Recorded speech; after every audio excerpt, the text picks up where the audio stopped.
Rahul Malani, DVP Fundamentals Research at Sharekhan BNP Paribas, joins us now to talk all things banking. Rahul, great to have you on, and thank you so much for joining us. As you know, we're celebrating this festive season, but we're also talking about what we've seen in the banking pack. Let's start with some of the winners. ICICI Bank, Shriram Finance and Bandhan, if I had to pick three. Numbers which are giving some comfort? So firstly, good morning and season's greeting to all of you. So basically, if we look at the results of ICICI Bank, it has continuously outperformed the peers on most of the metrics. In terms of asset quality also, if we look at the net slippages have been around 50 basis points annualized, which is even better than HDFC Bank, which is the leader in terms of maintaining the asset quality. So apart from that, deposit growth is also healthy. Loan growth continues to remain healthy. ROA compression, which was expected around in FY25, around 10 to 15 basis points, versus the now it is estimated that ROA will remain stable for ICICI Bank, apart from other lenders, which will be seeing compression of around 10 to 20 basis points in the ROA.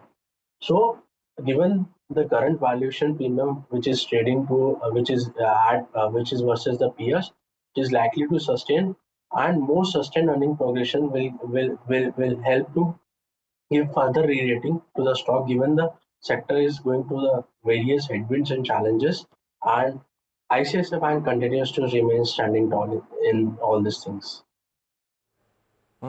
Okay.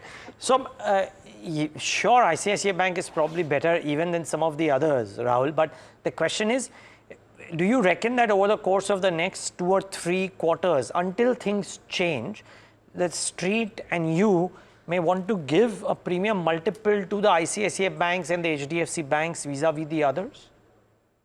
See, yeah, you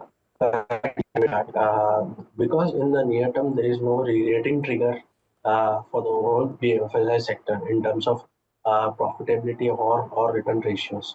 So basically, the top leaders, HDFC Bank and ICICI Bank, will continue to fetch higher multiples and higher flows into it, because other people, other banks will be struggling on the asset quality front, because unsecured continues to be around 10 to 20% of the overall total loan mix, which will lead to higher slippages and at least higher credit costs, at least from in the next 2 to 3 quarters.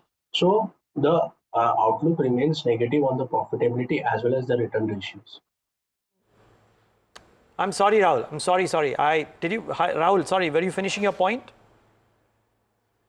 So basically, apart from the HDFC Bank and ICICI Bank, if we set aside these both banks in the sector, overall profitability and return ratios outlook remains negative, at least for the near term 2 to 3 quarters for the rest of the banks. I just, there was a lot of commentary since morning, Rahul, and I wanted your take on this, on how the smaller lenders are going to start feeling the heat when it comes to the quality of assets in microfinancing. Which do you think are the most vulnerable? So, for example, we've seen IndusInd Bank already being hit and IDFC. Do you think these are going to be some of the vulnerable ones, or Credit Access Grameen perhaps? See, already if you look at the price damage has been made in all these stocks.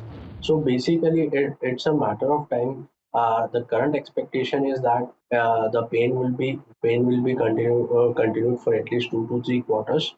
So we believe that they will continue to underperform in the next 2 to 3 quarters as of now.